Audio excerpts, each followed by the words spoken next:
Enom eni Jeffrey ho eba nanki ehwe ni Musa eye Richie James ebetumi return to eye Chelsea wo team nim ewo December wabra wapra etifie na we no nanka omo hwe ni Musa be quick recovery na wa be sia kan esan dia matches wo December and sakra ena winter ya breaki kakra ewo EPO ni mo na so report aba and it's a Chelsea medical team no latest scan o makoye no HM anya dia player ni din Eddie Richie James ebetumi aba December na mom ji se January ko ena kwa ni betumi asan be sia kan dia ma Chelsea wo mu team na no Richie James updater and also if you ho e buy a day mamo e wo e dwumade ne so anopa bo be se no ndu e kobo du bako e na Madrid team no e se enra Eduardo Camavinga masa onya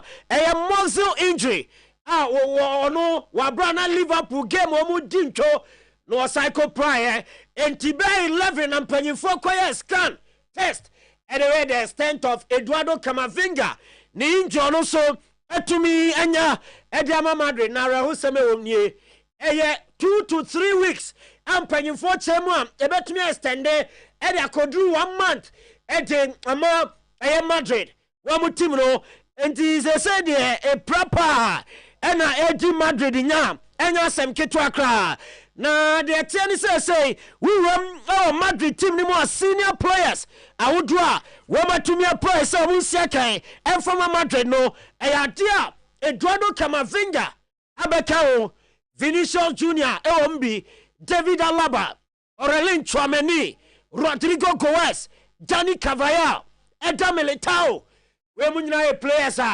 I say woman nine e bia baako na crutch no okuta crutch mneche say what the 19 year ade entemo ya dene ede ama Madrid wo mu bobo ko na wo mu guso a e suffer injury concerns na de saka wonie unim say enwa game ne bowie ya no yesi Kylian Mbappe Jude Bellingham Brahim Diaz wo so e wo so mo undergo medical test in the next 24 hours Nina ne say as players me say I catch a Madrid team no ese omu feel discomfort ewo omu system omu body mo enti no mpanyimfo ya adwene ese omu ye omu medical tester omu chemu by nyame ya adomo china close of the day won betimi assess mante na omu say bi omu plano enye serious won betimi ato so ente ama Madrid omu team no na nkrofo busa Fiorentino Perez say ora Asa oya faro wa sama ye dene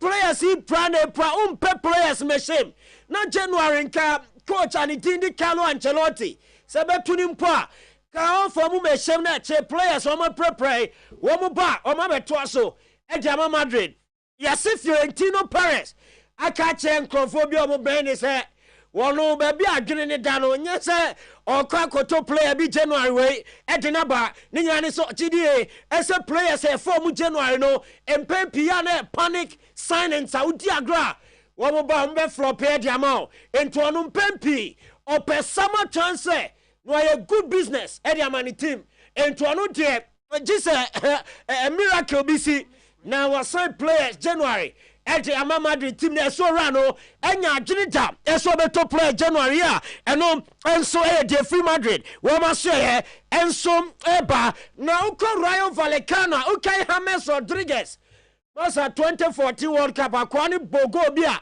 eji goal of the tournament Madrid Bayern when you koya amfa se so bo edema Rayo Vallecano na report eba ne say Javier Mascherano our head coach Edema Inter Miami or Sayan Channel.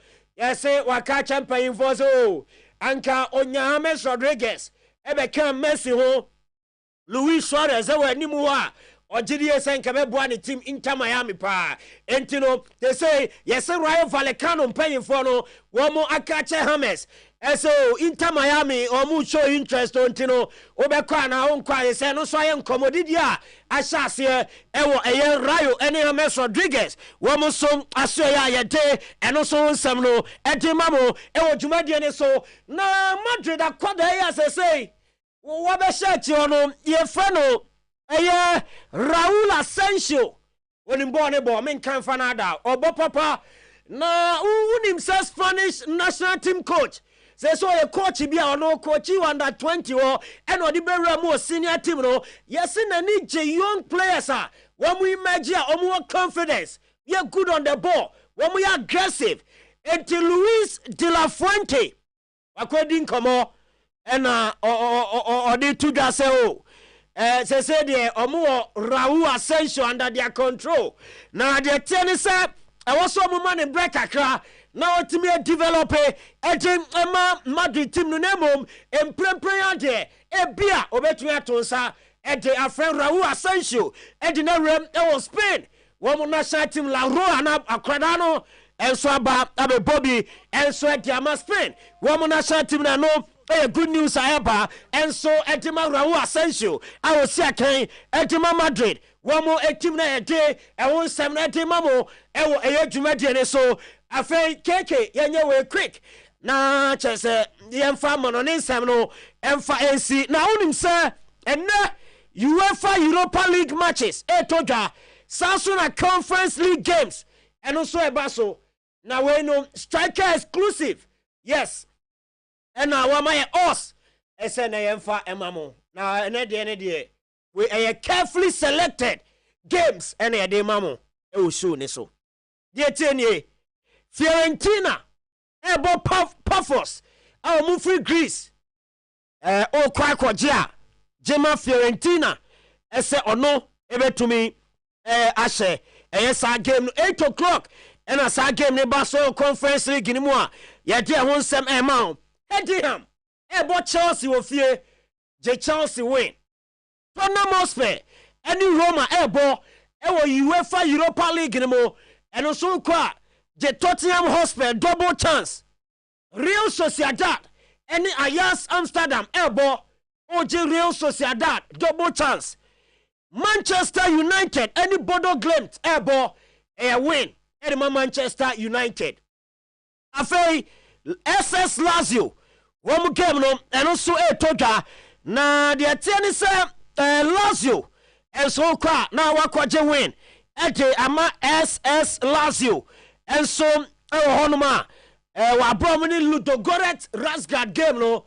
and also etimi atoga Atletico Bilbao any Elsbeck ebo and also Bilbao win Besiktas any Maccabi Tel Aviv game no Besiktas ebe win it and afei AC Akma and Galatasaray Sport Kulubu game no and also etoga and also kwa no aje double chance at the ama Galatasaray Sport Kulubu and no all scenario and you mre yade ma o jumadi ne so Fiorentina win Chelsea win Tottenham Hotspur double chance Sociedad double chance Man United win Lazio win Bilbao win Besiktas win and a Galatasaray double chance and no and so again no call me Dimafo about hospital doctor time that's what the time to yare and so at the amount na fe yade bia wo de babia no wabomode to ase every ho kuma se bo akwatwema gogo Accra pokra se mayira 0244 774282 0244 774282 na fe 0500 727215 na onso wawuram mi Dimafo Herbal Hospital aseye Manso Cherry annual harvest and fundraising event no and also to the 1st December na egusu abom nkae ese ekoso Manso Cherry School Park enti ye frey nyina etonsa fro bia ese momwa na dwumadie no and also enwie peye na enye krabehe wa bra wo ba na also abeyi bi ediaboa fundraising event no upenchemu bia 0246 766 929 and 0257 747 524 mega watch night no etoga enyame adom ochina oyire pampaibo petem eye enwumre no nkro ekopem se no onumbebo memenda anopa ye dimpaye dware mpaye anom mpaye na ye de mpaye chese ye de mpaye ye bibia nyame adom a ochina enwumre ye pfm ye premises animu he ya anumtofo akukudam sofo akukudam anya me wosra mo so mo nyina badwumadi na sentino eya wo so fa ho bra ka ho bi na enyina ye mompae emum oyire pampai bopetem mega watch night eno enso ede no tino owram na afiso ye obi ye pa DK event. Yes, DK Asaba Legacy Night with Amachi Dede special edition. Nyame ya adomwa 29 December ewo Maclean Hotel Kumase for kra. Na we ne de anyomtofo aguku dampa hotino. Stone Boy ka ho bi o. O guy Stone Boy. O ka ne nyum ni bi. Kofinti bo. Kofinti ba. Forian ponsa utwetwa. Kwabna utwetwa.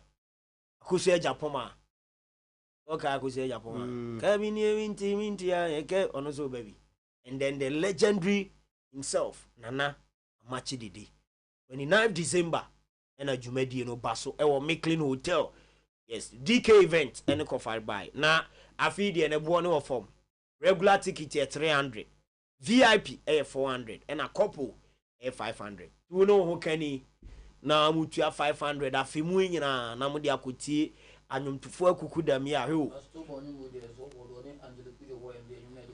serious pa enti Stone Boy no person no yeah do na Angelique Jo boy no why not no boy Stone Boy bo she honum na Stone Boy Angelique Jo anyum no de mo kan ka bona game be yi boy Stone Boy na anu ya no sabo na ni ya no ko fa ba you and we said the be shit yes but Angelique Jo no Oventi se utia 300 na obeti Amachi Dede kwabena Japan kusia Japan ma Forian Ponsan Kofinti Stone Boy na ese nyumtofo no mu obia 50 cedi po efu pa ete se wakoma na Amachi 50 cedi so monyo ma efu papa ti we die December 29th ena jumedi ne baso open table reservation is 0550 799 375 0550 799 375 and 0599 913555 0599 913555 ticket no ebi opoku trading ebi wa Loga Junction Total Filling Station ebi wa Buakwa Shell Filling Station ebi wa Starbite branch bia ebi wa Super MC and Bronx Lounge ewo tano so Apachapa Junction ho ebi wa Super MC restaurant ewo bom so oko ahinsan ebi wa Ohio Lounge eno any Super MC restaurant crow from Ebensika FM ebi wa Vegas Lounge ewo Saks Pharmacy in Hanimu and afi downtown Golden Tree eno ewo Vegas Lounge building ewo nyina akwa obenya ticket ni bi ato midisi na show no ato so live on 102.7 Promise Radio and Promise Television. That's it, Solomon Carter 433 Highway Sports sorry no sia na what the toast no what one chamate mo wie mo de oh so no mo wie de na no po mo wie mo de na no pa okay na sabre mo de ko guso enye oh da bi enye late on games ni started 5:45 yes 5:45 and our games ni started with the exception of game back wa shase wo UEFA Conference League and ye eno ye Astana ne Victoria Guimaraes Astana Victoria Guimaraes eno kroma bo first half Astana and can we hu oh okay encounter we matches here select 8 o'clock matches in the doors pa 8 o'clock games no e wo mpa on say Tottenham ni Roma no 8 the Emma Tottenham double chance 8 Sociedad Ajax 8 Man United ni Bodo Glimt 8 o'clock so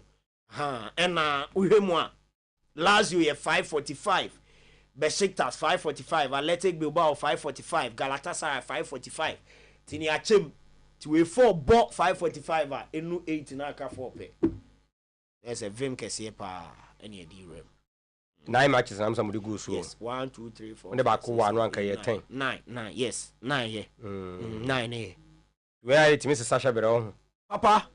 Hey, over on TV. This chess say double chance. Yes. Double chance na say. Double chance the team no. Obe win and obe draw.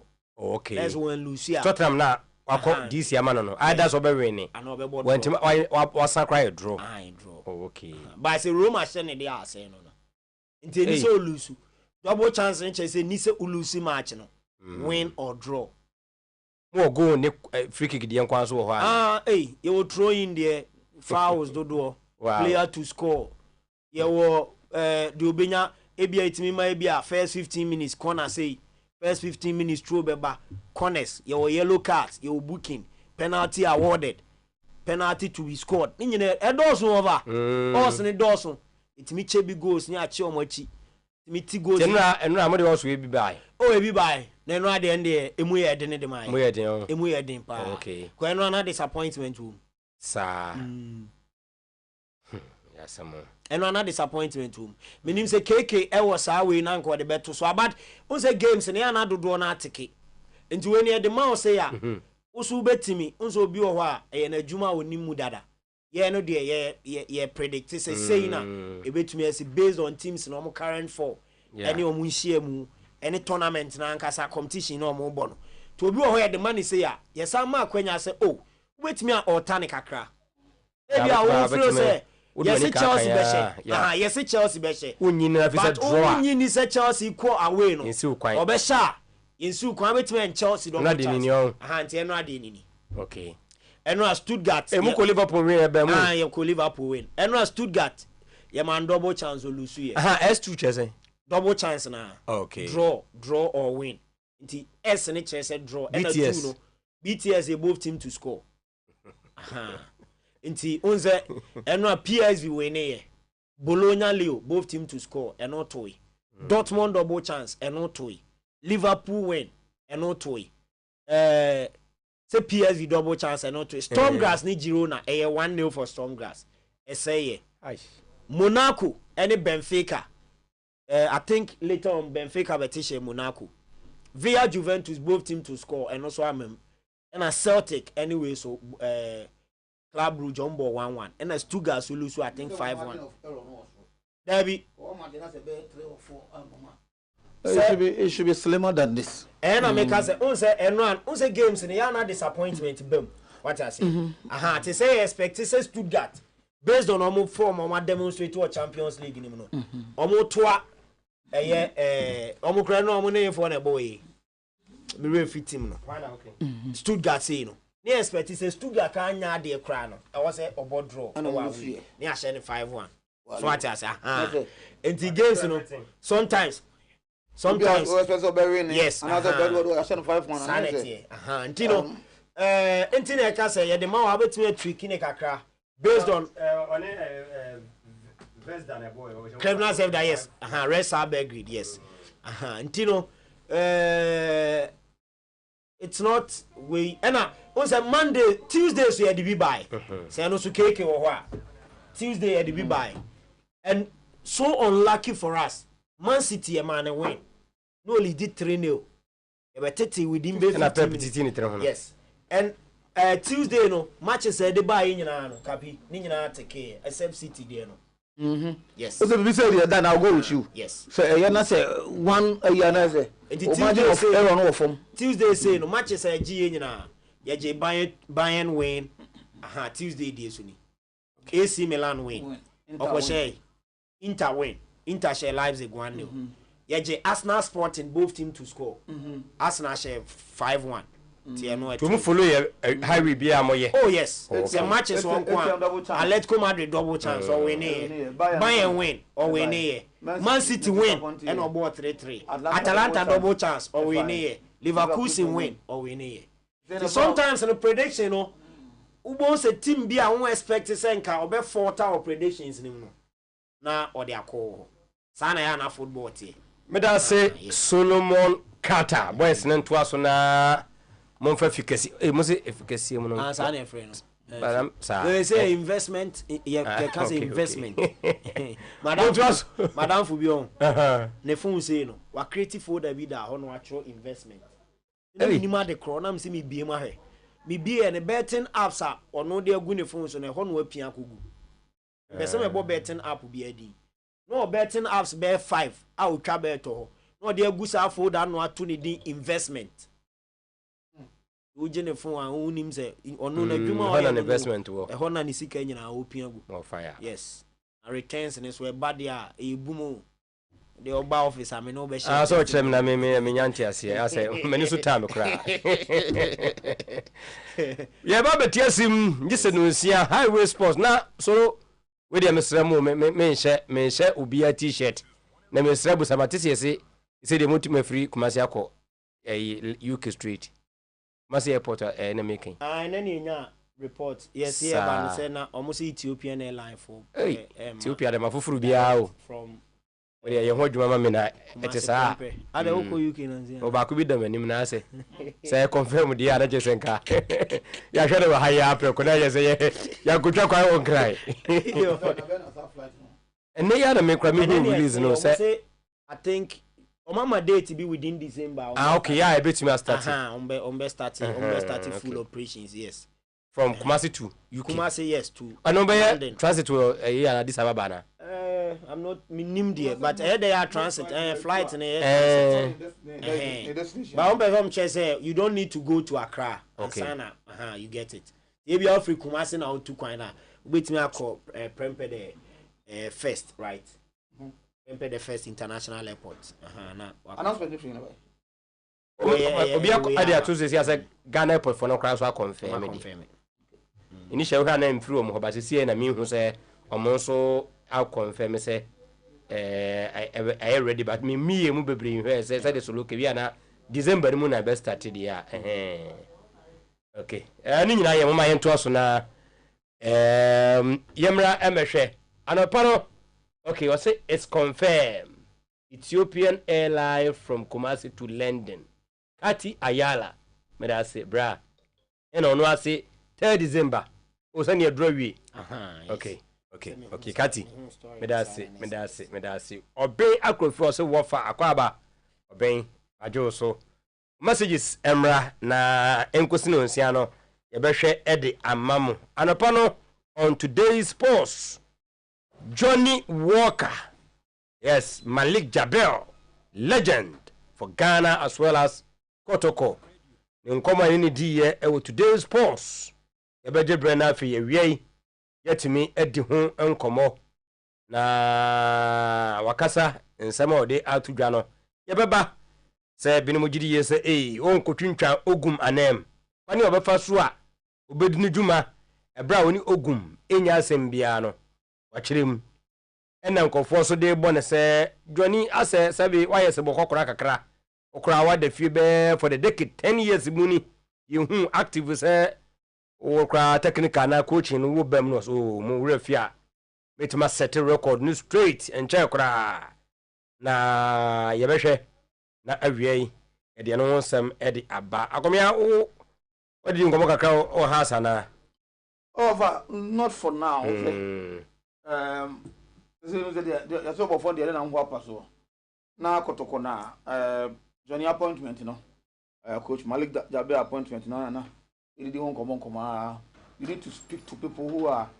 closer to Asante Kotoko, people who are closer to coach Malik Jabe Juma, and see say if how they see his appointment and after having say nobody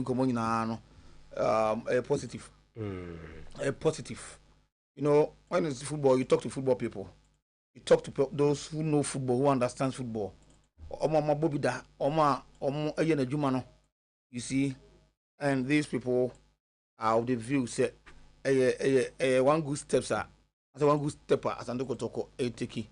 So maybe it could be a stepper among other steps on be taken.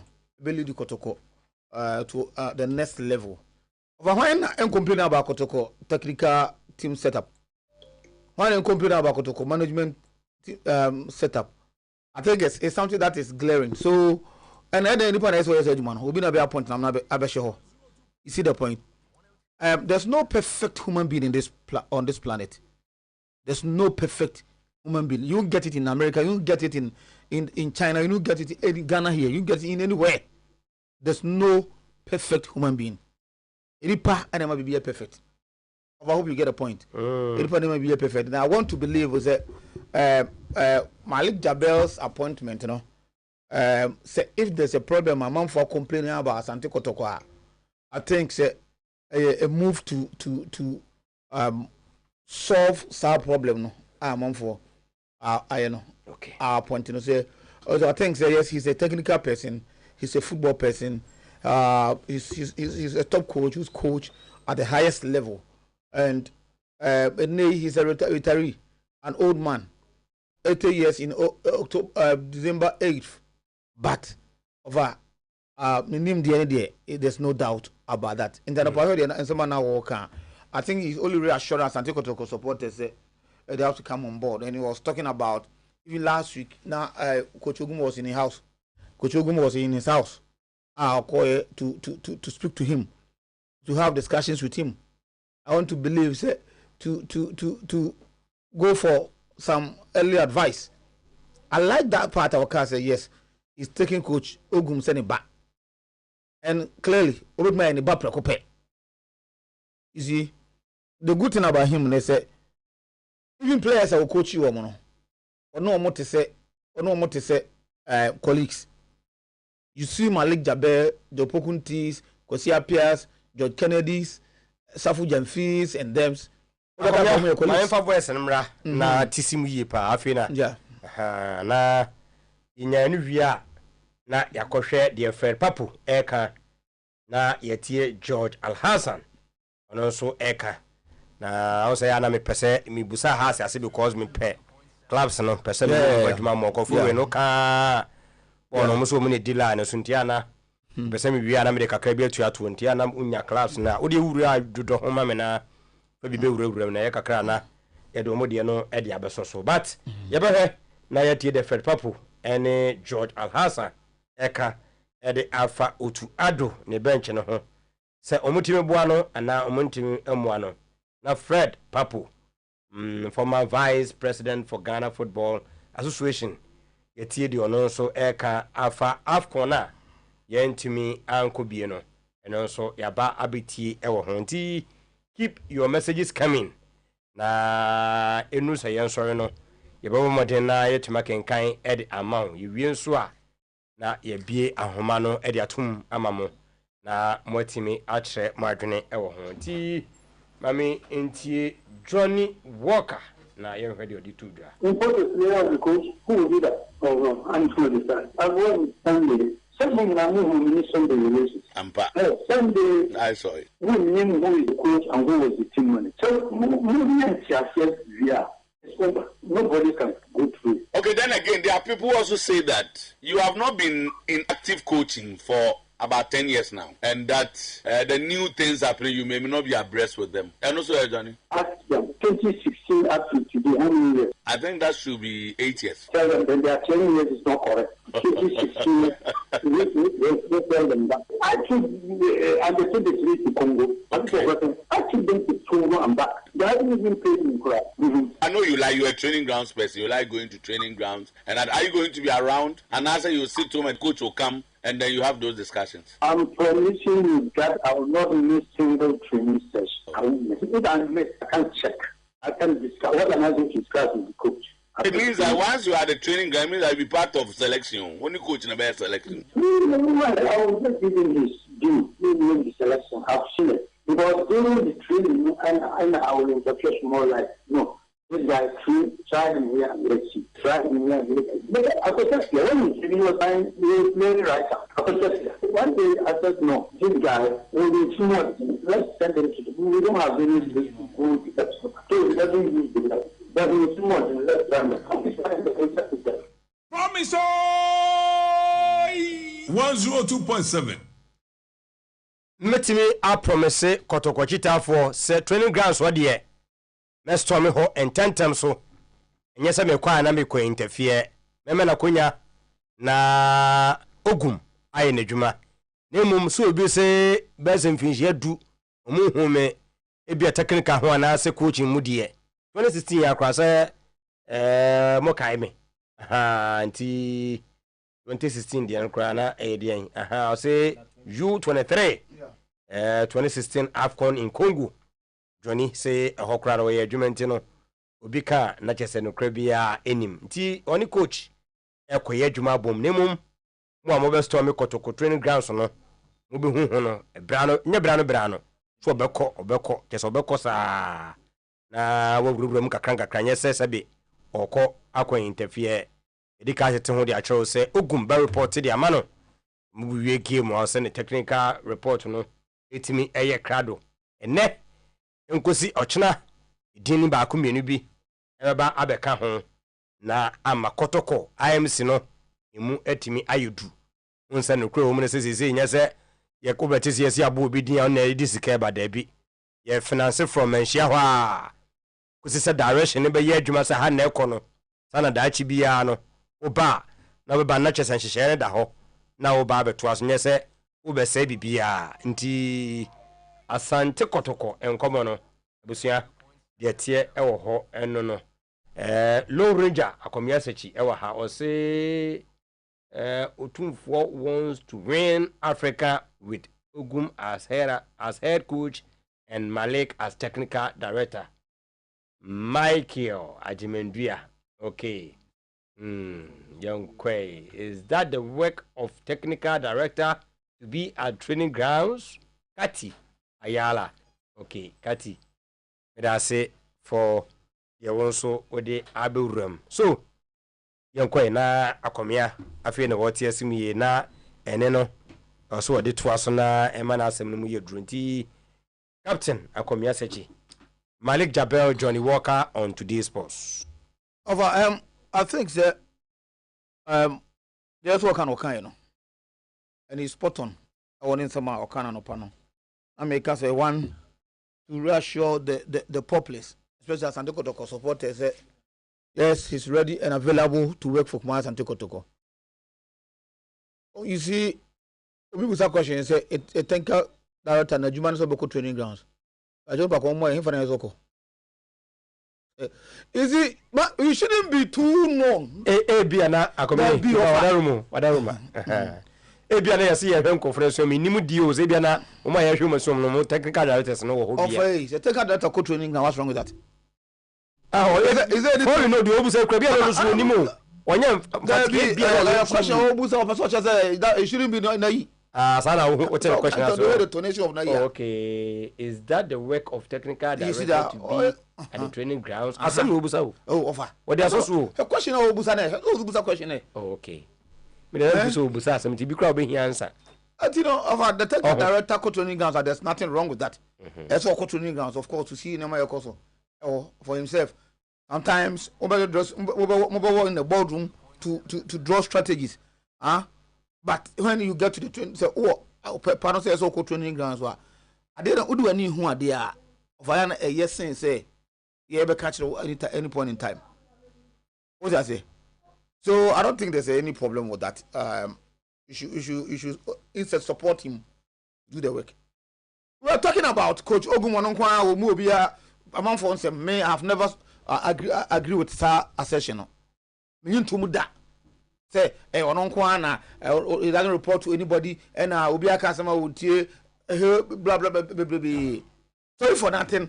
If Malik Jabel's presence be provide you obi at now there will be checks and balance. Me say ye na kati asem no. No, I'm not saying kati you. Me kasem in general. Aha me say okay yen hwe kra o no asem na obusa na wo ka say nye unhu ne so obusa asem ne mum onyi se o se okohonom no kwan bi so ne yemwa ne hwe se technical director kra se ya na wabo am kakra ne ahwe omonsu ru why akomi ato asoma me as the technical director the rule ne say the technical aspect of the team or no and anka normally technical director and the team no even the team no strategy the team how the team wants to play the identity of the team maybe as Adeko Toko or under 20 or under 15 under Bibia or all those programs drawn from the technical director's office Now they are coach, then the coach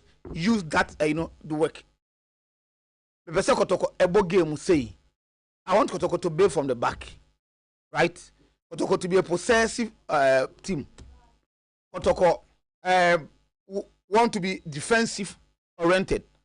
All these are some of the things the Tenka Delta or no at the draws are there, right? Then coaching no park so Juma. What I say, coaching the very implement is animal. At most of the time, as many teams know, Tenka Delta offer coach one of the philosophy say they belongs to the same. Don't you farming fans say Pep Guardiola as a Tenka director. Not for Jose Mourinho as a coach. And now Jose Mourinho as a coach, Pep Guardiola as a Tenka director. Also, they belong to different philosophies. On the best channel. And most of the time, na Tenka directors, the team, omu be Tenka director, only the same ideologies, the same believing, the same style of play, and so on. Many a times, these are the identity of the team, from the Tenka director's office. Then the coach will be on the field to implement them. So many a times, the Tenka director any the opportunity to go to the field. And they don't see a door from the hole, right? It's a implementing that say or also will be to tweak inner. Not all park it is what it helps. The answer on the team are working in harmony. The two brands be working in Asunjomu peacefully. They understand each other. It is a chia. What I say, the Tenka director will just bring you on the road. Say no, this is it. That how we want to do things. Say among other things, the Tenka director it's me. It's gotta be the players quite air tono. The type of players are air tono. The staff of play and that staff Tenka director it was so because any player behind the team bought a certain strategy.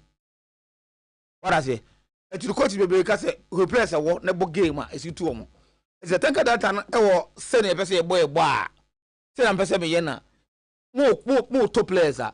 While the player coach, who now be recommend those players, Tenka director, also I will say, so who say those players indeed fit into the scheme of things. Of our own message, it's a name way. And then I bet was a Tenka director, I will find one over grounds, no so.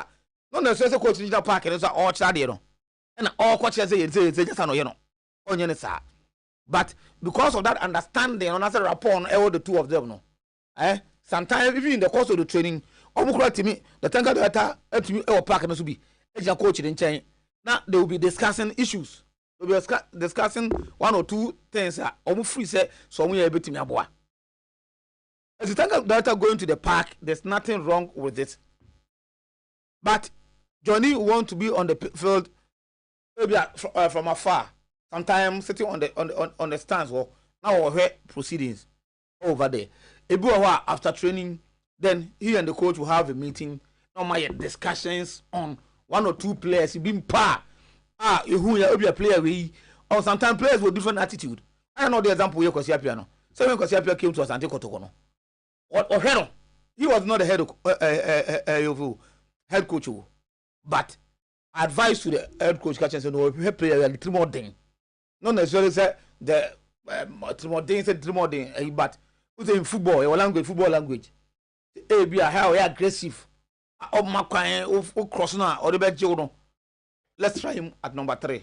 Come here, my say kakra minya ye kame me person could deep kakra me nyan deep you say the technical director has the technical directorate of the Football Association perform the following fashion.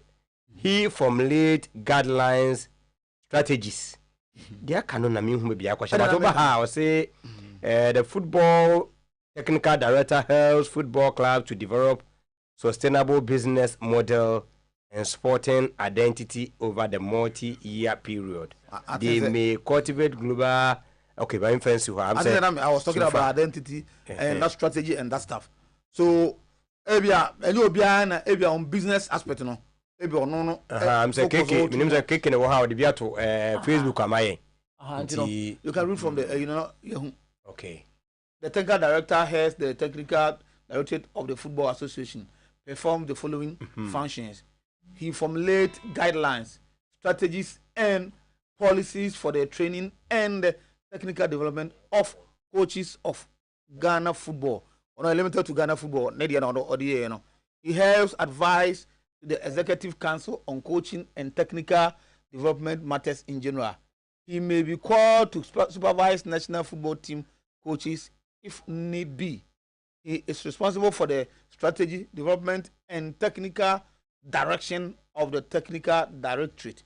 He is responsible for the preparation and implementation of technical programs at the grassroots, juvenile, and national teams, thereby preparing football coaches and footballers for the future. He is required to Ghana, Tamam Kofa, director. New roles I outline, but it's in line with the technical director. Yeah, it's been no more the Ghana person. That is how it is. Technical director, that is the rule. So the technical aspect of team no, ebe shedding sa. Edna make no. Ono na or the okonya so the coaches kasa. Anya hwe dey no make no. Asante Kotoko, Coach Ogum enim said now he reports to the technical director. He report to somebody above him. It's the coach Kwasiapia enya available. Said I an oponomde Kotoko my formula number 2 hono. The coach Kwasiapia need not to be available anytime. Don't forget, he's also coaching a team as a country. So in his absence, coach Malik Jabela, it's a uncle Hana Nasser and technical questions be koba na akoya asem. It's an important say obedi can be. Say if you approach Coach Ogum with emotional questions or emotional whatever they call, you will end up not getting what you want to hear. Because there are some people who understand football and don't know how to the approach to such issues. One thing that we should all accept it. Somebody will be appointed. Say there's no perfect human being in this on this planet. So so the question is, does the person fit that bill? No. The answer is yes. Coach Malik Jabel has gone to the mill and he can do that. First, a young coach, we don't focus on that. Especially Ghana. See, I catch you with the tanker data and a tanker data. Now, I'm one for free. I am penny for the Malik more type, no. And I said, oh, because I'm going to freeze it or more drink a sometime. What about your maybe? People are talking about IT and that stuff. You say a scientific and that stuff, no. In even coaching, and they by the Pep Guardiolas and the Jose Mourinho, the top coaches, they still have video analysts who analyze game for them. And that's be another me. So a bit more say yes, the short forward. But that is why you want those who are expert in those aspects. No? And the moment that Memphis say of our minimum to the CIA, Father say we are IT expert, Coach Malik any IT expert. But a football matter, and I'm winning more. Say a video analyst analyze the game. Not a bit much only Coach Malik Jabel one better fast. Or not because he's a coach, he has been a player before. So the fact that he cannot use computer to do a lot of things doesn't mean it starts from somewhere. First, there was nobody, and then there's that appointment. So an American, a nipa na bema, I don't know. First, yentim can nobody. Now, because you about the Dumediano, na muwa. But now a bit distance. Yes, because of he was involved in the now it is always that problem will not be there anymore. Now, Empono, Pedro Canano, Coach Ogum, if you have a director, crowd, said to me, move no quite direct. I will fear no correct discussions are over. What about here? I official. I don't know who's a legend. Keke. Now, make say in many occasions, Coach Ogun wants to meet the Kotoko legends. No, or you see Coach Malik. Another fan so. Also, Coach Malik said, Papa, no. He sees Coach Malik as the father figure.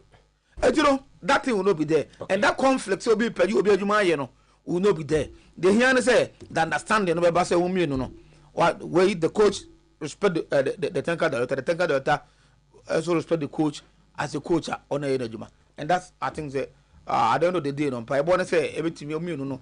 Or more relationship no be team at Papa break master and take otoko. Okay. What I say? I don't think that there should be a lot of questions and if you move before you say what. Okay. They should allow him to do the work. Sir, but I say I come here Mesaba on this issue. Sir, yeah, and some few. Ade. So be an anyhow. I na book the any here. But for netting details will be an anyhow. To be an anyhow, why can't be able to fast and yari a different. Until you book mudie any background so at the down. A lot of observations and it will be a candidate concerning Coach Malik Jabal. But for any yet Tiania say, Coach Akwesi appear and ya available. And Tiempo be obey Edgeman. So the young phobia or Tisa Akwesi appear cry, young phobia. Obey me Akwesi appear can't boom will be obia. No ma managing your may. Over Yankawa. Yaka. And here cast okay, fine. Yeah, appointed a local technical director. This is a peculiar situation. Now, Kotko taking it to the next level. I'm so Coach Akwesi appear ahead of sporting affairs. Everything sporting beyond a head. They say, we occupy the position of a management member. The management members near time on head, no. But the management member be a head of administration, no. Ubeko office one. Now, you will nipa be 5 be our office one, we are the head of administration, no. No, administrative head, no. The time that's very well. But because secretary, the ones of already power of her. Born a head. To be called now the other secretary.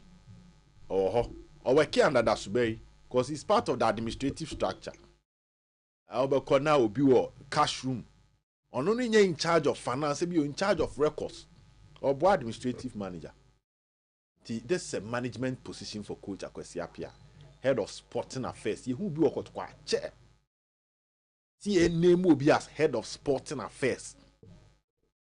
I studied Kotko management in the said name Basu. Was all Kaibia Abuame, head of sporting affairs. You tell who Kotoko management so. Any position of me. First time I met you, head of operations, head of legal, head of communication, head of corporate affairs, and be a marketing. Be who head of administration. O tell who sign your head of sporting affairs in your fire who. And me who how be me who how you've called for this and it's finally in. As to how Omobeye Jumana ma ye ne de over book mo de no yemfa no nton chen kakra.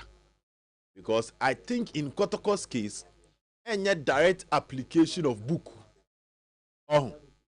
in Kotoko de no any direct contact of book mo de say which ogum ohia obi wo no so yempo bi no on ne nkan simple that here. Menya a lot of explanation on the appointment. I say, which no one sem be ba, one sem ba, and I know sem ba. When they send you, crew has no, crew radia 20 pin crato for more. What's it? Coach Akwesi Appiah you be a crew and peso obey, be in of course, which deal with him. No, I'm finding send Kanko to Kosikem fa. And on share Marcot Quadian say, name more opinion in a brain enough. Yenshum na yempo bia obetimi abeyin tem jinafo. So if Coach Malik Jabal is going to the training grounds every day, ebia elsewhere the duties of a technical director ebia any book mu. But in Kotoko's case e ye how be ohontin ye de na behye ho. Over what they make ye de na behye ho.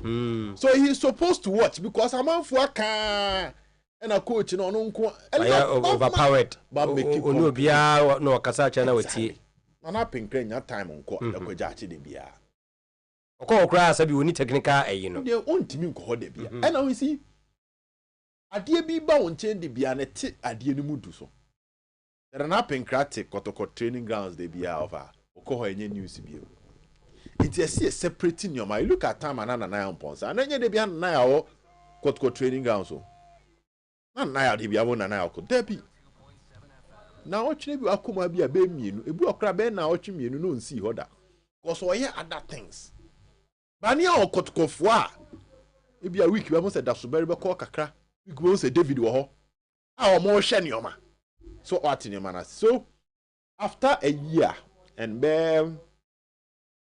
2-3 months of IMC ni year adwuma no na sinto ahodo apiepiem no for mo so ano. That is the whole structure thing na ekoso no. That is the logic. Sinto ahodo a etitafo na kabi. Players are kabi. Club legends are kabi. Instead draw for kabi and no so ano. And one no more yen. So more to come. So in Coach Malik Jabo, maka wa ha meka no ra mesa kan o repase. Now, the Asante Koroko system where a coach, he will engage the head coach or take the language of the coach. Maybe a better man on it. Pep Guardiola on time yet only technical director be offer on any koye ya bobo ewie and attack test saying ebi onibi. But yeah, honey different. It was a bibiano oh yeah copy and paste. I kai maybe a true social studies exams be no offer. Teacher no ma afia nyina.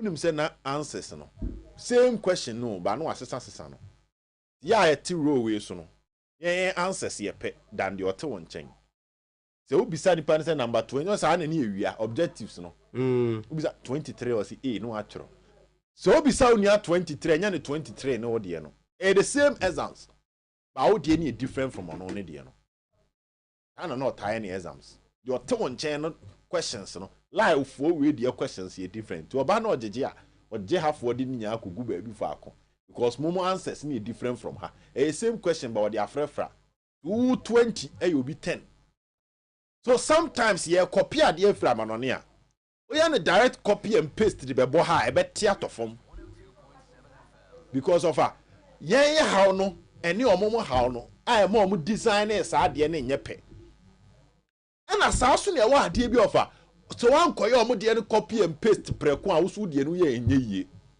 because sa how na team no eno abi no mo team o manya anu aduru so every situation demands how we will copy from them. The Kotoko situation at the moment is a bit different than ordinary. You IMC actually say that, and we are calling for additions or structures no, and they are fixing how we move here. Because at time and I work Kotoko. How about come the boy say, come director ni nipa ba akupe. Communication director. Nipa ba akupe. Okay. We for we friend. Into one kind time Asafu Dukuba, he had 11 subordinates. It was the problem and I down and almost solve it. No nipa 11. Now what's the almost every region be an ebi wo ho. Why because na denti na Kotoko for. Omama communication for heading adoso. It was because nipa na no all free hono. And your ma odi two form say moye we ni we ebeboa no. E no mahu say na ye nya bi na mboa. Of what I say. Enti e bi abeka say na say ye ni club ono omo kasama ne be 11. But e bi ade ofri one de to omanim say na hafo frame ya na mintimi. Hafo hia me amintimi. Nti ye koye nim no se ma nipa ne dɔɔso a ɛbɛboa nipa na yɛden ɔbɛyɛ adwuma no ti na yɛ haw na no aduro na ɔmo pɛ. So we've been calling for this. What steady a coach akwasi apia nya ba na sɛ Kotoko coaching side as nneɛma adwo fam oni hɔ pɛ bo sa yɛ hey so the kofa we ba nyina ɔba yɛ owura mu ofikasi mo ne nana pɛ ɛna di we mu nyina ba bɛ so on the admit say we ni ebre ne no Tiempo obi obre for sure. Na ye po obi obre no enoma bebre na be go through. Mpo coach ni benya ne de akakakra. So what you say because coach no we had to me a free fikasi me edema ogumenyo to make it work. Si ye fo obi aba ba gina ogum sura. Nya so se ye be ya emmo na mane consultation makozo na dini we wo hwe hwan a na be boa. Ne bi ono so atu so papa we die. Hu ni say obi a meni na dwumadie ni be den ebekọ yie no ma fa kira se coach na abo Clement din na Clement munya hwe so ni coach ni koda mpa ba akoso adwuma na onye ni om se da bi Clement de emfa wo so na abo ni din But what's your bedding? They've done all these consultations. What we should hope for is at the end of the day, no, of a bit me aso abasa me omeden, oma picture no omutrim. There's nothing like a perfect candidate. Me sure sanke about Otia Kentendi, and I mentioned Otia Kentendi because Otia Kentendi was the deal was part of the short list. Maybe anke benyo obi obeka say na so Otia Kentendi kotkoni. Benyo obi obeka say maybe benyo obi ono so me raise na way. Obeka say bi Otia Kentendi so kotana Ghana Football Association. Ya nse na hu bibia sa. Obi beka sa asem no. Nti ye obi ani di ebo offer. Obi beka no ho asem. By the end of the day, it's up to Coach Malik Jabbo, Coach Ogum, and the new structure to prove to outsiders say they were indeed the men for the job. You see, so much me adwuma ni ya kasa ni nyina abekọ akiri. Enti say Coach Malik Jabbo beko training grounds every day. Obi ana ne hawo. Opese na ni tue mu bi. Na obisa coach na asem a wetime bisa. Opese na ni tue mu bi na say koduru ba bi na so aka bi ma coach na wetime aka bi ama no. Na iman so te secretary na onko ho a. Ye bobo owie no bi supporter bi tena ba bi ka say week we me ko training. Ball pa na ti ne du bo no. Enye no bi na yanduru sinti manu ba. Over. Na be dani ye obi e kan take director na abeka. So wanko. So, in our settings, our situation is different. Nowadays, in Europe, they've started appointing head coaches over managers. And I almost are trending. Time and effort, Jose Mourinho manager. So manager. Now, Ruben Amorim is a head coach. Enzo Maresca is a head coach. Vincent Kompany is a head coach. They are going back to that trend. Because they realize that by making someone a manager, power never bani pan in seminal. The management of even the manager a bit of an issue. So they are going back to a head coach where there will be other professionals to engage you. To engage you on the job you are going to do. What I say? They say Kotokosu revert to Ogun from a manager. Because when you're a management member, you're a manager. So from a manager to a head coach. And on the structure, say, to the extent that a sporting head of sporting affairs, Bebe Mua, I think we should welcome it. And let's just hope it will work. So what I say, the next matches, we'll see that transformation, how the coach even engaged the supporters. We'll see that transformation. The grievances of the supporters, grievances of old man members, old players, how it will be resolved. To some extent, improvement in players, how it will be resolved. Nani nyina abo amekai say time e okotoko don say appointing coach from Pomans was technical advisor to a year they say coordinator an assistant to baby any coordinator bloody was the assistant. So nana ntiacho. Yes. Now bloody na assistant to Luga Koye no. Realize that at the moment bloody might not be able to take total control. The emphasis from Pomans become as a technical advisor. People had their issues, but now how into the airness are. People say, I don't know technical advisor, but now how for to end the season. Yeah, the year season into Umbra number 2. The other 1-4. Near 5 year season to say, you 5 year first one, near appoint a coach. After the first one, you appointed Steve Pollack. Into your Brebiane Hawa, any nipa heading, Obefano. So with the Malik issue there. Over who consider factors ni bebre a ebeboa pa me consider factors ni bebre. Yes, your other factors so abe consider enko in his favor and then nipa bi reason. But so all factors some people have talked about his strength, okay. you know, the availability. But sir, ni nyina no dey atudwa se obekọ kabia na sabi na ho de no fama nko ntimi ngase de bi obekọ but once I waka dey megidi se na ho de kakra ka wo no but be ya sante adwuma no betimi de aboa na ye be hu impact e was so because clearly there was the need for somebody of that to occupy that position to help the club as Antikoroko. And had the days ahead of us. There are other appointments no so for him say betimi abantem and let's say na me dwen say back we were babat my hair also here on Miss my hair and buy. And on what did be an one your rule, so if you can see me, Moody, over my titty baby, I won't lie to you. Me count my titty baby from Monday now. And so be Ruby.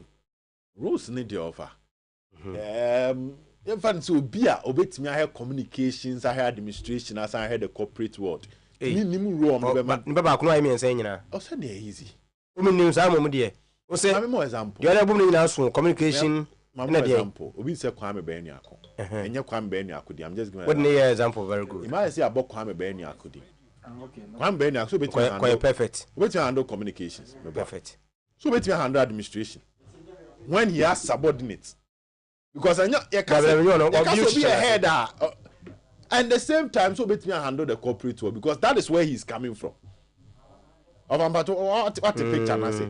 Tima say a boni pebisa. Now it says our department me and sending in Asha na say. Don't forget there is an Akuto. I was secretariat hodada. Stephen ne boys ne ye got social media no more manage dada. So all these people can be under him. Which is a possibility. I'm not saying Kwame ni akoba, but me boni din de I am faton say si a boni pebi say din. Yes, communication shana say. Managing the relation with the corporate world shana say. And at the same time, on sanya administration over when there is already somebody or your administrative works now nipa ne be shana say. No be head of all these things Me nya sure say ebe dede bebre. What they make can say? Instead say be way ahead of this, way ahead of this, no. So you might not necessarily know the name one. You better tosa. Oh, be head of office affairs. You might not know the name itself, but such an appointment is likely to happen. I mean, you see the word likely to happen. Such an appointment, you know, and let's hope say ebeba. Na be a nipa no so ba the management level. Maybe and no. Those are master listed. Maybe at the various departments and no. Maybe abun say assistant administrative manager. Eshenase. Ntine say office hon your man ono shenase. Ono ujina na name wo ho. Maybe a media officer. Eshesa nipa na se. Maybe omafa. Maybe a senior marketing officer bi. Edi ashe nipa na se. Nes ono na ye overall boss. No as uncle for ye. I don't think it will be something to me how they will call that position, but it's something that is also on its way coming. It be an offer later. So maybe your master chichim diama ubia dia, but now me heard him say an announcement, but then it's now almost 5 something. Say nene china free identity ya de ya nyana nwumre kra betima ba nwumre na no pa modi di ho tie say if indeed e benya aba because na ni enim say no ma bi to aso e ba tie how that will go, but they are trying to put the structure in place our club Asante Kotoko. Good. Sir Obet at the Abedru 522 on Highway Sports. Yes, sorry, Nunsia Malik Jabel, Johnny Walker, Technical Director for Kumasi Asante Kotoko, and Modikai Atenenkano. Na meniminuanum or Bia Kufi, the Michael Ajimendrias Munina, na me site with more. I'm saying, I'm monitor. Tin. Unse. Ya na be fese ye benya obi oho na ya ye but you go call no so ye de ne atomu a ye be san ya ba back na ya ba be hwe ho but me ba mo me kakra se me so meti mo ase de a se de meti ebi obed ne captain ase ya o ka se de komogia ne me na ye problem da wo se ana ade we de se nyansa ndofo kwa na mo kan even kotoko supporters ne kwa ye bo we mi amulusu a oguma ya yi o kan kabi nti emebo mo amese nipa na ya abo ne din sesi ye no na mu hun so betima ya adwuma no ana se technical director adwuma na o ka so boku training grounds no na ye how mpacho mo ye na because said the meme de baby metie die said the obedi kan no ya fix ya to ho bia da chi bia asem ko we ntumi a ne ekoba ne abehwe se den ne si ya we ntumi but ebi ni ho na ya bobi a hye ho dia at least also mun na won support man say why Kotoko legend obetima support na Kotoko move akọ na because the yet ya kan si bia homanto for ntu mas na mo supporters no Kotoko elu so omoka wogum ba oni obi a report ma no to no nko na take decision and na woni we nka oni player we nka oni we nka and na mpanimfo se da bi dia na mo kana mutie kosi apenya akonya obae no na na penkra ko efikasi meet na bae no ene edi ka ehunu baako next eto aso ntimesere mo madam Roma montwen na nyama nko nanim why ase mudi ya obi but mo nyane yanko yanim kakra na yanko yanim oho na yemetie former vice president Uncle Fred Papo and etre sentia afcon no yentumi anko bie kwani oden ho hye shoes mu a ohunu se eye how pa yemra metie Fred Papo se everyone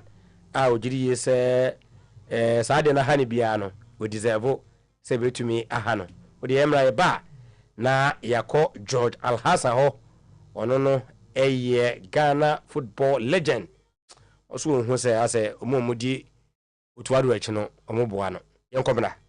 Everybody associated with football is not happy about what has gone on. That Ghana will not be part of the assembly of African footballing nations. It's very unfortunate, and I think it's something that gives a lot of pain. So, my assessment of the situation is that it's an unfortunate situation. It's an unfortunate development, and I think as a nation that prides itself and as a footballing nation, it's something that should give us a lot of pain. Of course, it was coming. If you're looking at the trend, our performances, especially looking at the AFCON, has not been so satisfactory ever since 2022, the Cameroon edition, and then followed by the Cote d'Ivoire edition. So definitely it was something which was clear for all of us to see that things were not going well with the team. When it came to the AFCON proper, our performances have not been anything to be proud of. So we definitely saw the signs coming. The writing was clear on the wall. So this is not entirely surprising, much as it is painful. The problem with the Black Stars is exactly what we are doing. Exactly what we are doing. Every time we go and then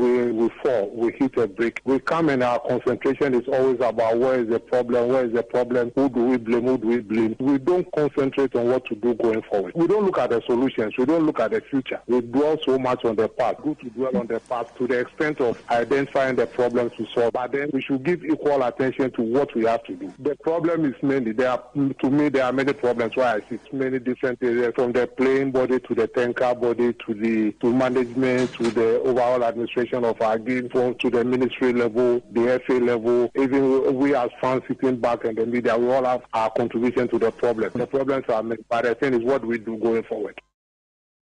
Good. And Michael, why not? Was it can we call into the show? Oh, any last 15 minutes ago, I promise to be a jam amona most so much margin. And could you say even the organogram out there is problematic? Also, please let's define the rule and see if Malek qualifies. I think the organogram. No. Okay, they want to talk on the organogram is a bit different from what we expected, because with this, that's different from the years. That's why they know if you know about the identity. Then it means that what we are saying is different, because basic, the scout, the video analyst, and the youth team coach cannot report directly to the head of sporting affairs unless that is what. But Omanya say arrow no. When you are doing the arrows, they all top a drop over down. It is a line here one. You call one person, so I just report to one person. You understand? So based on this, Esenka Malik the Nebeka coach Akwesiapia. Nanka na ogum the no aye or ya arrow no down and top, meaning ekwakano of the exchange. Now youth team scout and video analyst no. I down and top. I don't be cost rubber say. As I don't about cost number about from there, say corner hoba. That's where the exchange happens.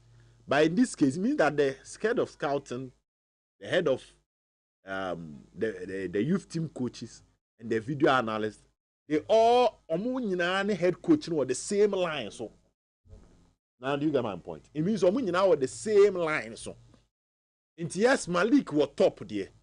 But I'm showing indication say he's on top of a coach FN Ogun. So what did they make can I say? Based on this organogram. But based on the Malik Jabe also kind of use the reference of a head coach, a headmaster, and a teacher. It means that behind the scenes the onu is going to be head over Ogum. So based on that is how it's supposed to be, but based on the any simple business or structure drawing there, it's saying different though. They try to use Malik our top over a year way Ogum no pay, but in actual sense. Mame na wasakakra mesa aba osubiem na yesi obi nimo obi kire ye de Ghana ha de bia na yete technical director din ba kopa eba ye trim ene nyameba oti akenten na wa homa no so ye ne ni nkomo kakra na e kaso bi kra ye technical director ni dwumade kra ene sen na number jo anwume ye mo akwa ba de ba Promise Radio and Promise TV. Hello. Hello. Hello. Yes. Hello, coach. Yes. Coach, my daughter, Menka. Yes, Mete wonka.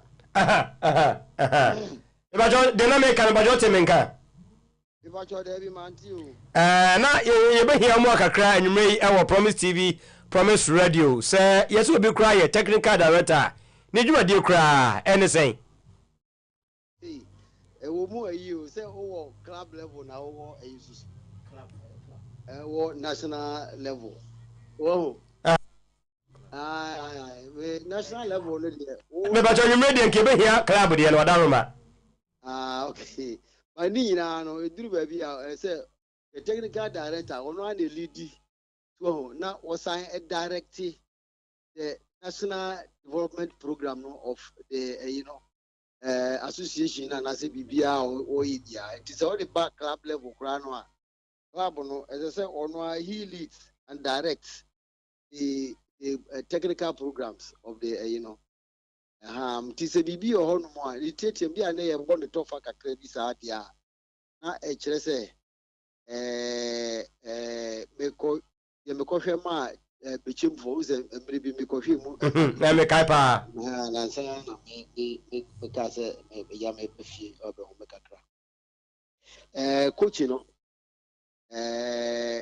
Mengel was there and Sunday actually Kobe Mensah e buy it ye na simply ye na me no mo e ni say say okay say wo ye program one. It will be very difficult to say when you the head coach need to know why would you could in a park so execute programs so what I say you know what na say na what can't you say one program it be a head coach no one assistants and one program no program we are the program must come to you okay now what him no who say program now I coach any person for the week and I say for the a day no a year office a beboa club because we were obekono now our club no philosophy wow what must say me pa jo do pa yeah exactly you should know the club's philosophy idea club no ehwehwe na dachi mu so be a development so person wo hwe enkola akiri be si anase opese or immediate result because they are not normally no so national team say the man so yeah that head technical director and a national team coach and omo you know say technical director and you are for development future development and a national team coach so they say here immediate result obo ni we ya and they share one share say watching here say results and say okonanim to say the omo or club side here or maybe I will hear results well to say and I say hasa you need the results at all time. It is a result I open there or china aircon who year recovery now if you was starting what baby I'll call wrong now if you correcting wrong so now if you the arguments all day the sa and as I say but you know when you coaching the execution of the program or the training session also observe you must be around to observe now we see be there when you know moye no course ye media na meye ma bichim for say after looking through the program no ubusa Menga obeka chiro ubusa Kobe Mensah obeka chiro every Monday bia no na me ne omo tena se ye meeting and at the meeting no ɛhɔ na omo di program ne aba na ne yahwe program ne nyina tena se ne yahwe program aha sei na mo ye ni sei bi anka sei ne bi anka se nka ekɔ bi ankyekire mu ni bibia aba but prior to that no ye be ma wo busa kyerɛ sɛ match aye ball no na no me fan sɛ kotokode aduana ball yi what accounted for we be the pluses no and after the minuses so we dey kyerɛ no ye hwɛ ni nyina na after na ya we were doing a very great job and that was why the team was doing so well pitching for no obi anti ase okay side and sent ase so eba and you say we yes me na me head me na me say no ase say obi awu the position near the year adwuma no all the assistants are also inclusive so yes side ewia na fe omo koye omo program no na fe you also have to be and say we share program meanwhile team now no ombebo the next the technical director has to do a lot of work ebi a wo obi a obehwe team no ekwa assess wo mo me fan say wo mo kan say obi a wo scouting scouter yes wo person obenya briefing free or say china ye ne wo mu ne ekobo odi no kokuma no wo na wo hwe sai wo hwe wi a ma technical director asante na ye wo the coach ne there you are always but the Bengal it was too close. Copy Mensa crowd there too close. Yeah. It may be a near discuss it. Near show we.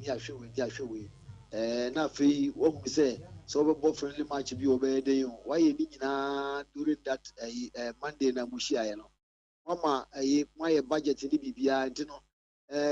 Management and I say admin no watch catch us okay. When you my person the pay for the week these are the things that you need to do to make sure say oniema ebeko ye for that you know it is a BB badness a touch now who program we here for the training it you know for the match you know it training sessions in here you can sit down again and assess oh yantimi anshego and yanshego it be shooting ya nya the case say the year or case about training program no so what you say these are some of the Nyama Kakra say NSS technical director. Very, very important. I said the technical director Juma and I say this about 10K. When the coaching is so close, na be oma discuss it.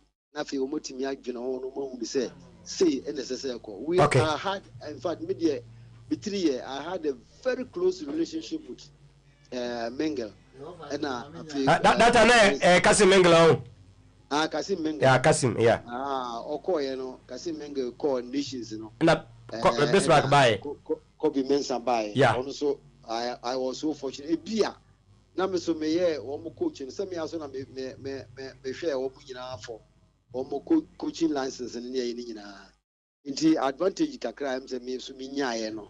Eno no de man kola no so na omo ma me a very big respect. Okay. Omo nyina doctor no nyina ogum no de ye nyina. So they all went under me.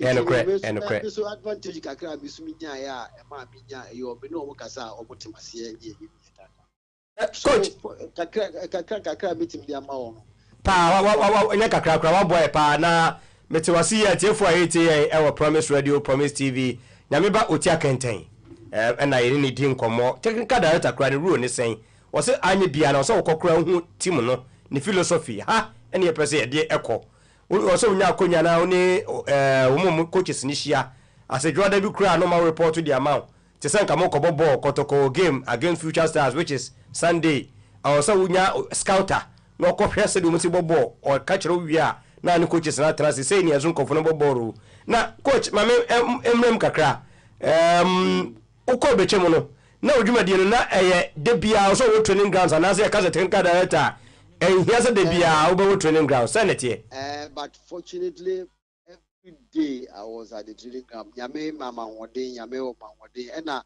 afi so no na me aso kra de adwuma no se no nti no mo fa wo enti e na me so na me sa hwe wo junior team no ma wo mo awo ya uze bechem na players no ye fa kola bia ye hwe wo se ne be ya be promote bebre and buy almost they say yeah most of them are more born free a second team under 20 and also maybe a home media because Mra and Pelifono as a training program on Colano almost your money coaches in your money and nobody are Bremen and no money trans and I said EBCI how they are going to execute it at training session. The way in so it is very, very important. Which me I share sir and Yama we say question I say now say I mean busa say okobechim na de bia na wo training grounds and say say you can be a technical director de bia na ko training grounds so boni bia ni mana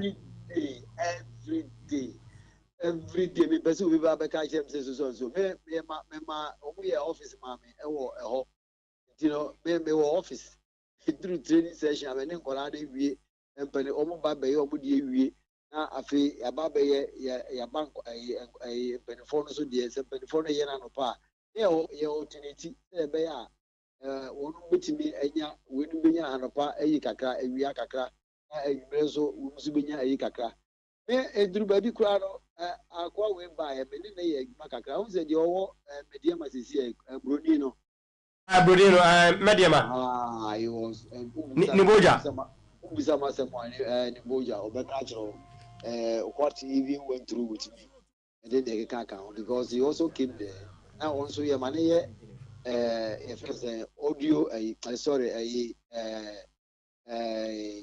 video analysis yes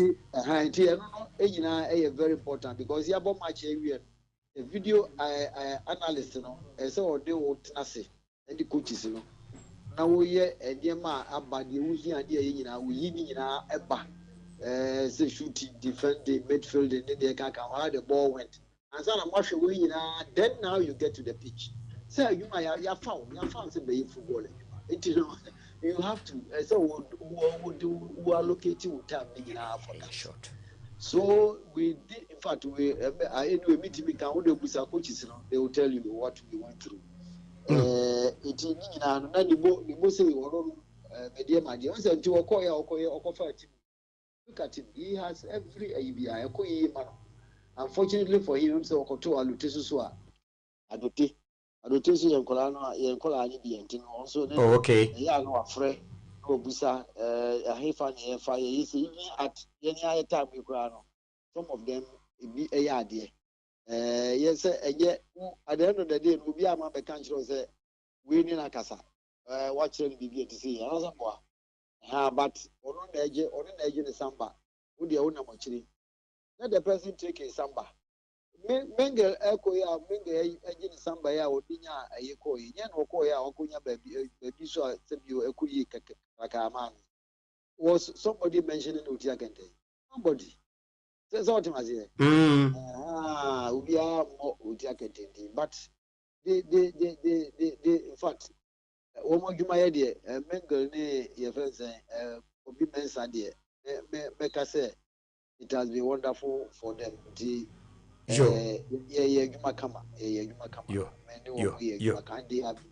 very, very submissive and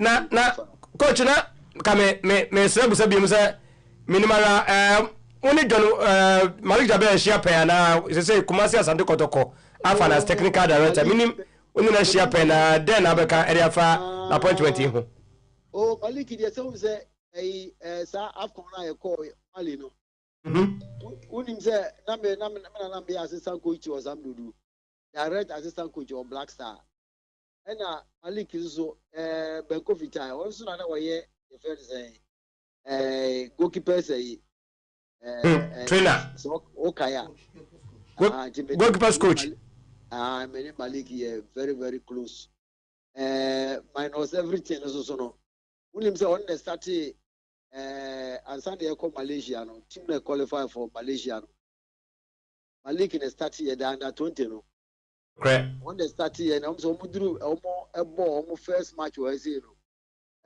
say na ayi kakranti e ma me be so ni mu me be ta na chi Nti yɛde Senegal outside second leg and I'm the team call ye boy ya qualify ye yɛde call Malaysia so okay ya nti meneno kotoko so ma be coach kotoko kakra also a legend. The time that I was coaching kotoko no am say Abukari Nana one of my assistants a okay near very say dan Owusu Johnny Sean of late is so rest in perfect peace. And Abukari, these three were my assistants that time. It was a just small thing. If you already back over account, mine and a dear free, coaching and a dear free, I've forgotten the coach. Almost friend will be as through. Oh, friends will be as through. Coach, no me 4. Oh, okay. My assistants no me 4. It wasn't easy for me, but at least we worked perfectly. We were playing in Africa, so okay, that time I'm going Kotoko. Inti coach, in short, no, I say, Kotoko, and your technical director, and bring Preba. Oh, technical director, they need it. But so no more about me, you may a idea. One say, very easy. There should be a very nice cooperation between the technical director and then the head coach. Head coach, which is Ogum. Doctor. Okay, Malik, they say, Maybe I try Marikana, go ahead into Ogum reporter man. And then he still has to take care of the young team. Development Kotoko. In future, no, Omokofa players the crowd about here, Omofa players be Orombe Ibia, promoting Panaka. Nafi, Omo Afabiso positions in the Omuhiano, Omofabi Eddie Ashahono. There should be a lot of cooperation between Malik and then Ogu. And I know, say one more philosophy, there shouldn't be any problem. And unfortunately for them, so Kosiapia is there. That's all, Pa. Kosiapia or Hontino. I don't think so. More problems because if you are sure, you need to have a fear. But Wabefia, and the woman need problem because if you are, because he will do that work. And you know, one trust overcome now one more engagement together, but definitely there should be one more programs. As I said, Malik Eshe. na wotimi and any discussion kakra. Na afi omo programs they should joke with it. Me so one year program media e would over some catch 1 year program me mpini because we didn't continue part so afi na convince ukoyewi there be we weekly program. I share weekly program.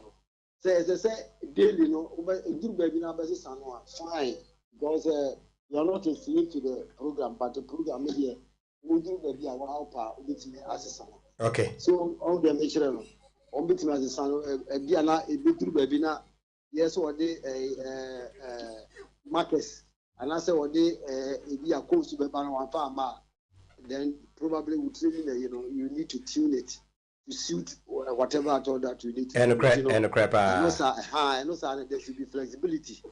Or what I say. But a lot of cooperation between the coach and then the technical director. So yes, a beboa mabikura teams almost what yes you visa Eddie free abroche the technical director. Minim say every time you ba won chair you be hwe ukobechim say na you've seen no we see eboa wo mu na ni nyina esi eyeye na anwumedie meka se wa boy yi pa ya me insha every pam no yipenya na ya hwe hwan na Ghana kra sisi a ye ni technical director ofete for a whole job no na fe ya hwe usad ne kakra ye na nyameba oti akenten asese anwumrei onya abre emaye live ewo Promise TV Promise Radio na Michael Medawasi say enwemu follow de na mo pese yim sanyina no ejiri yesa ya mo breninti o se enya brand so mamo na enwemu nso mutime kire ma adwene nti na nyina bi wo ho ayentumi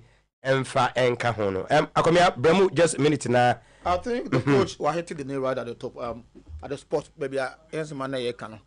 So for those who not almost doubt it technical director and office so co training grounds and that stuff no and a coach no one there we will be all bida on the beach example no or bida and I think the national team crowd has been there. So there's no problem. Offer in football, never any problem say and then of course behind the scenes. Then you know and your tro Emma wa onye typical nim no be hu. What I say? And then a course behind the scenes. For example, say Team Europe now think that no training grounds every day. Must we write that for anybody to see they think that is at the training grounds on so maybe this is the internet. You try to open things up no. So and the technical director elsewhere any different from the coach definition of technical director and Ghana for the follow no the upulu document upula na ye kan no and Ghana kasa na we enu ka dem say de ko be haliped de no and Ghana kasa what I say. So people should understand it. Okay. Now you dan the me free say a stepper kotoko ateki at least let's hope say ebeboa na yonko yenim corporation na nkabo mo no me no de ko no talking about that you know that so ogum de ni de be ma no so be bibi nyame be kan mu nyina be kan bomu a that should be there. Contampa na obi epe na on fanya juma. Okay. And at the end of the day no you nyina no will come back one day and say the decision ko to take. But I say the person we ma call us na break akra na happy birthday eko ediama Ekuya upon Boache answer. Ekuya upon Boache answer. Yes, our Good Shepherd Preparatory School, Hindsight Estate. Birthday wishy if we were for Mr. and Mrs. Boache answer and the entire Champon family. And wishy Ekuya upon Boache answer. Special birthday and then you ring Ekuya and that promise TV. Ekuya Janet Samba. No menko Asafo Market Eli. Na Bra Kwame, Bra Kwame Menchiao, Bash, Master Simon, Master Ike, Isku, and our sister Adra Udi for Munina, Yasi, and you may as of market Eli, Moon Monitor show, no den, meet the and what training a crack, Memfa, and Mamo, na Mike, and him some mutima, Montrai, say, Mobi used to some median, and so you better welcome in 0536 161 607 0201 941 461 numbers me no anwumre yedi edi dwuma ewo yaso ye eno nti samunim samede no so mo pese muramu a ye be welcome mo nyina so moko na ya hwede mo de eba. Good evening. Hello Tino, good evening. Me odin your friend Kobi Mkasa free Kwabe. Kobi ma to me ntie Mamoni adwuma amoye. You know, say Kobe Kotoko supporters as you nimburu sudodo. Samatimi e say you. Yes, suicide we no gumo. So see we head. On so ba so ya so foforo. Je say you Kotoko supporters no e go day. That you ma e no. Ogumo no, say we fitiana wo no. Baby, what some interview of the power. I'll catch them, then I'm going to suppose to see. Or you would have you will fight. Now, what can I say, Brown? On you to me. Son on compromising. So, you know, what you know, what another time of this. If you give up power and 1 year, what to go support to me, open my and I will be thinking of 1 year and I will get in 1. But that's if I may check a crack money also for free. Hello, good evening.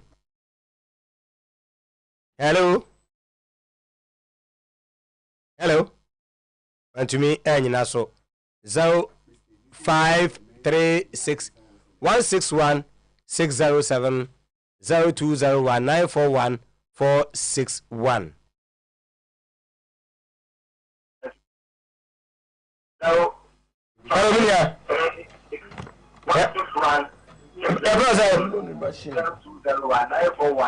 What be already look pow?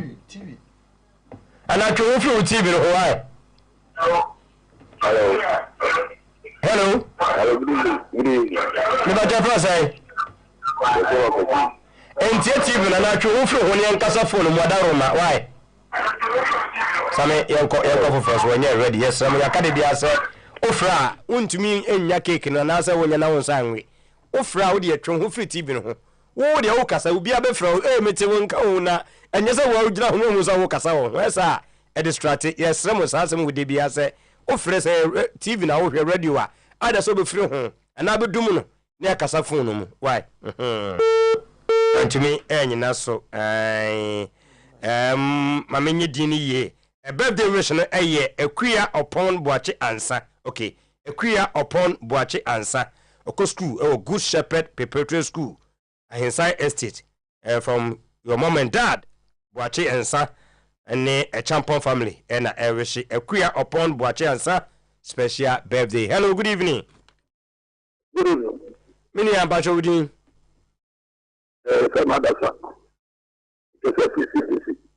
Yo, Mammy Tewe. The more so you by the second of the process, not come coach. Na Marika Becano, the Bob is a woman, someone because spend a lot of money to support us and say, we can't find any beyond type with that's it. Yo, Mr. That was say. Hello, good evening. Baba Jabra say. That no work a car, that's a Biojano,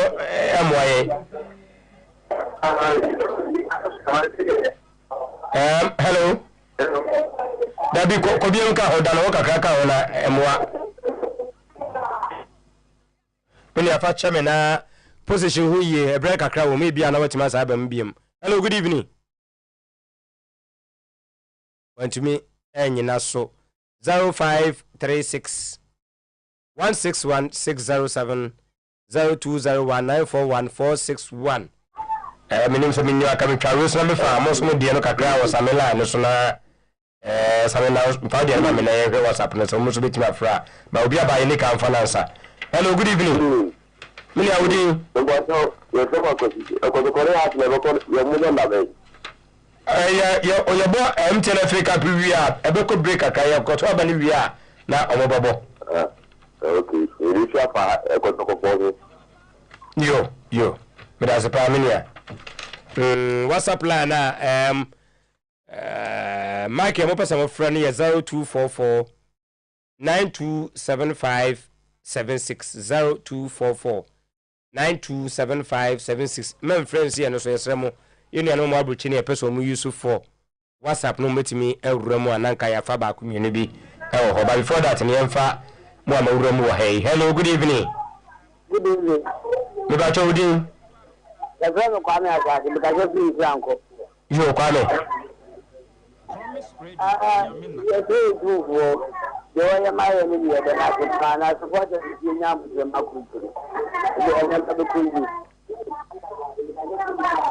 yo, but I say, Minia, you'll bear 2 minutes beer. You wait me there for back community, Eddie Akaho. I'm someone to men cry, China, I bet to us on Yashe, Megidi said you me. Educate you kakra through Nyameba Uti Akenten. TM Bakwa. Hello, good evening. Hello. Many Ambacho, when I'll get holding. The fellow quantity. The man about to be a woo, Martin Fool. I don't know. The man about to be a papa.